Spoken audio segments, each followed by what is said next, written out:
Good morning, students.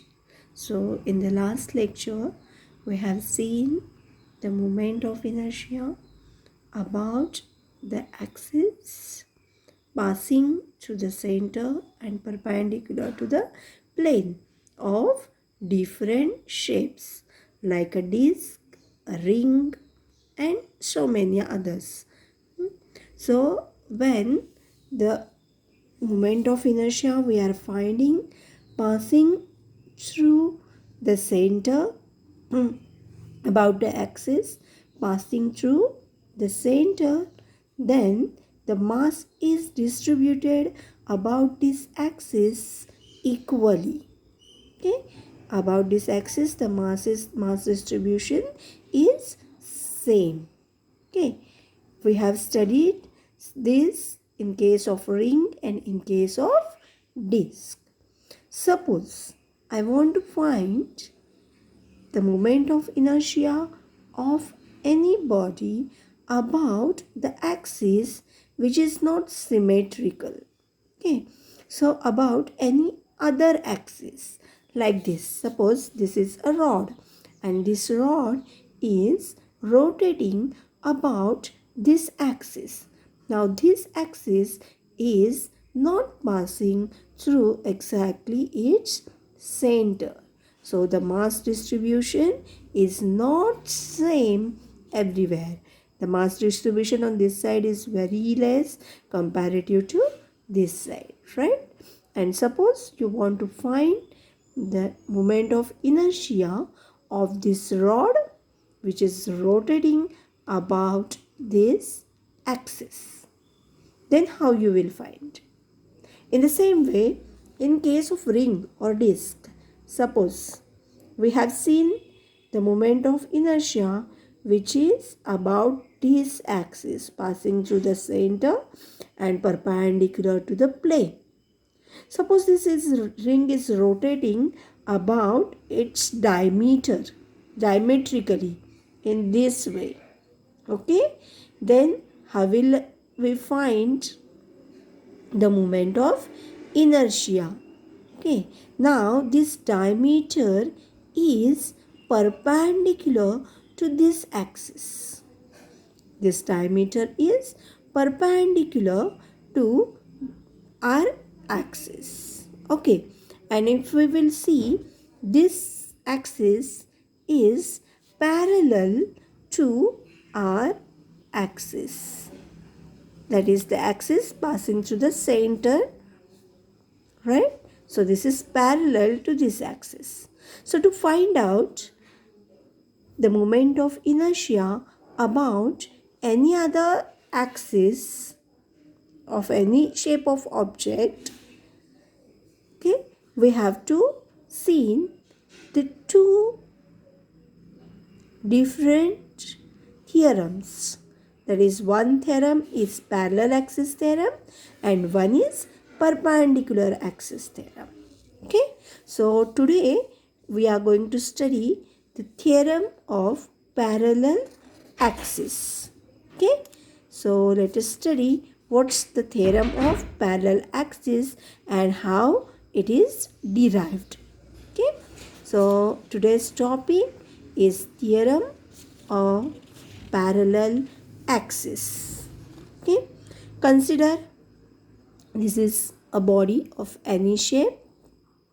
Okay, and we have to find the moment of inertia of this body about the point O, about the axis passing through the point O and perpendicular to this plane of the body. So to find this, now this is not the axis which is passing through the center. Okay, so this axis is not symmetrical axis. So for that, let's consider the axis which is passing through the center of mass of the body. Okay, this axis is passing through the center of mass of the body C, where the whole mass of the body is supposed to be concentrated, right? So it is passing through the center of mass of the body. Okay, so let the moment of inertia of the body about this axis is I0 and about this axis as IC, that is about the center of mass. Okay, now let us consider one point on this whole object.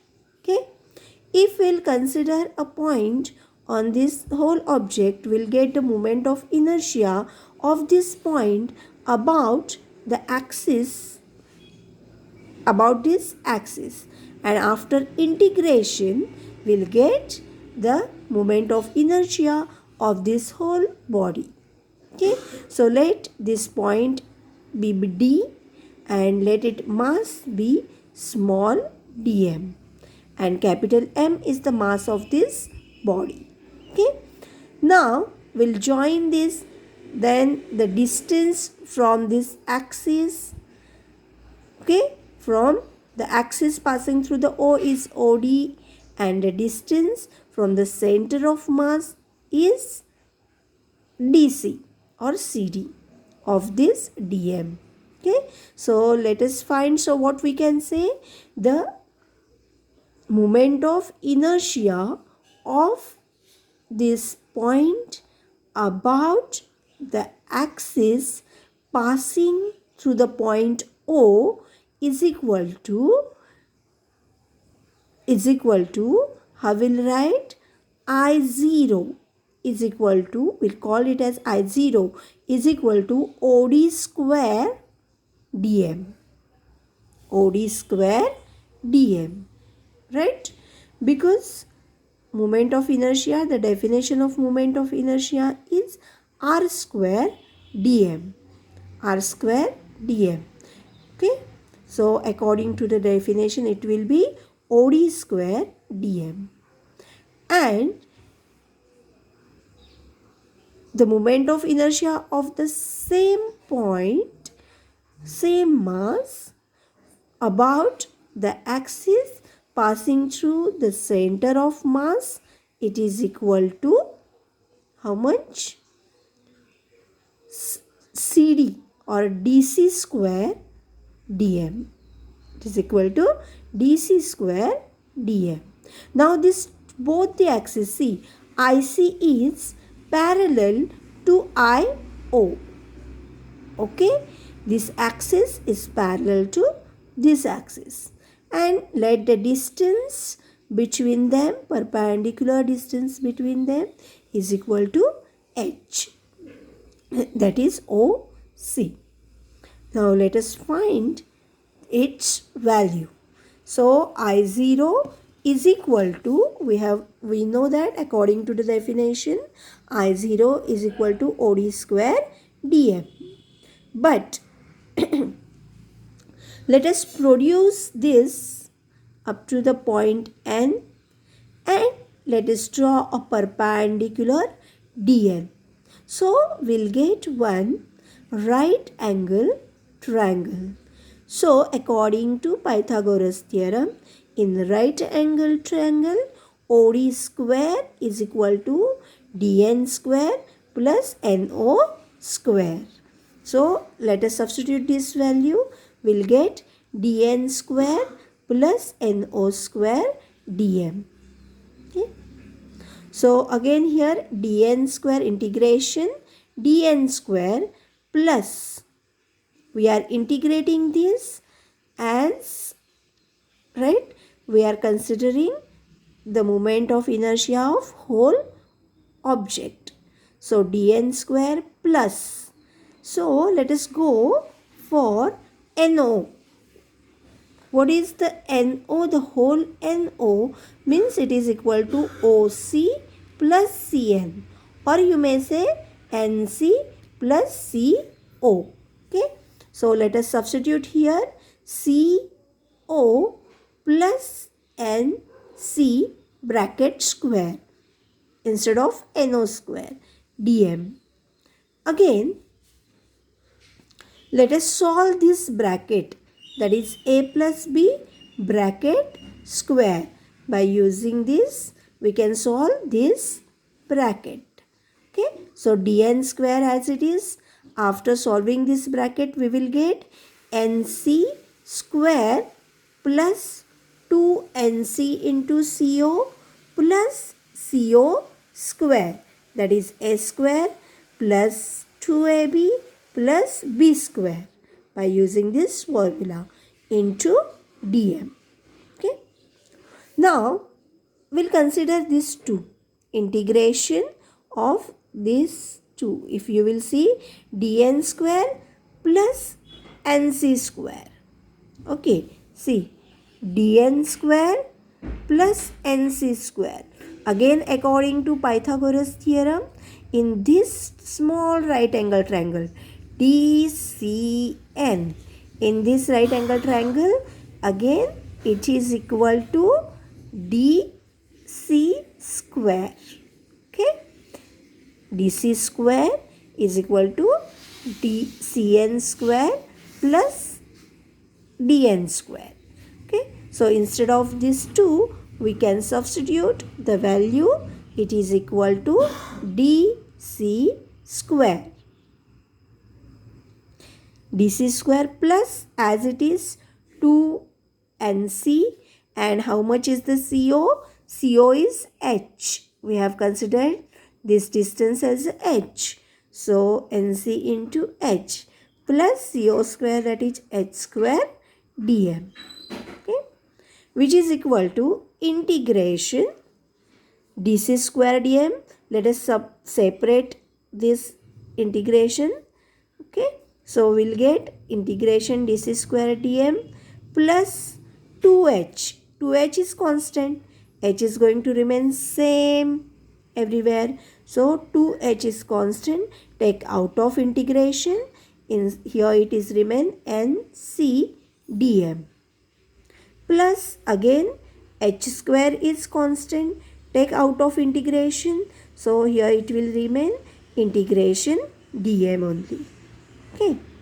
So let us see what's the value of this integration dc square dm. Okay.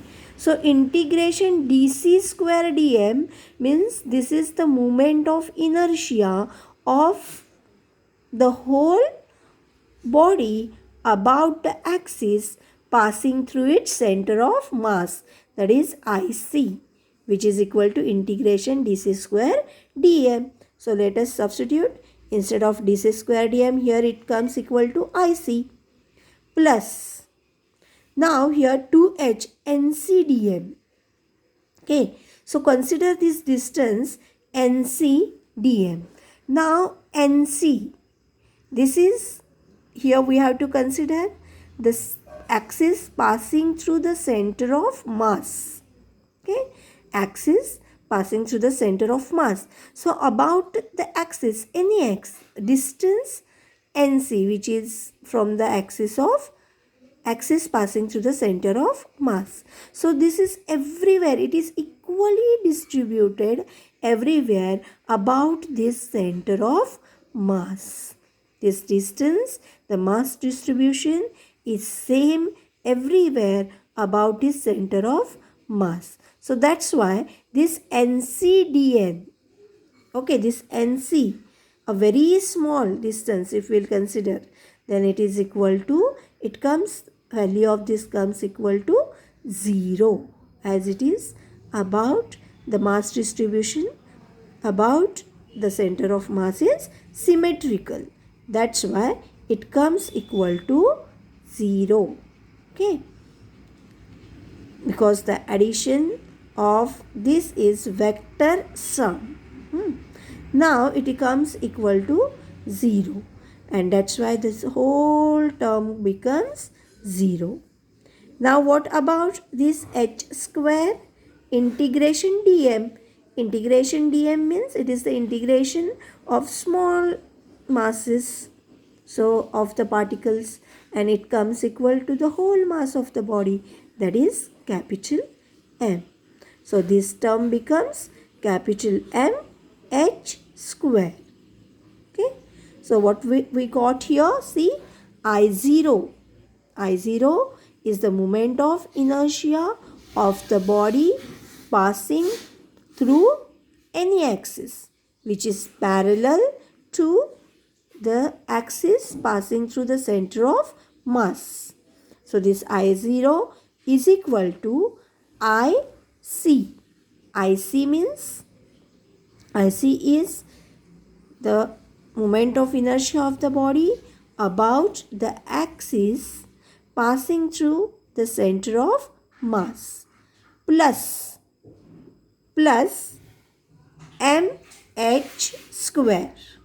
Okay, where h is the perpendicular distance between the two axes.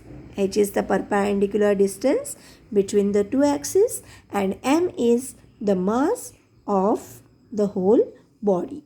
So our final equation comes like this: I0 is equal to IC plus MH square. So this is the mathematical form of parallel axis theorem. Okay? So by using this, we can find out the moment of inertia of any object which is about the parallel axis. So let us write the statement of parallel axis theorem by using the same mathematical form. How we can write? See, the moment of inertia of an object about any axis, I0, is the sum of its moment of inertia about the parallel axis passing through the center of parallel axis to the given axis and passing through the center of mass, and the product of the mass of the object and the square of distance between the two parallel axes. Okay, so this is a statement of parallel axis theorem. Okay, so I think it's a very simple proof. So write this proof 3 times and practice it. That is your today's homework. Bye.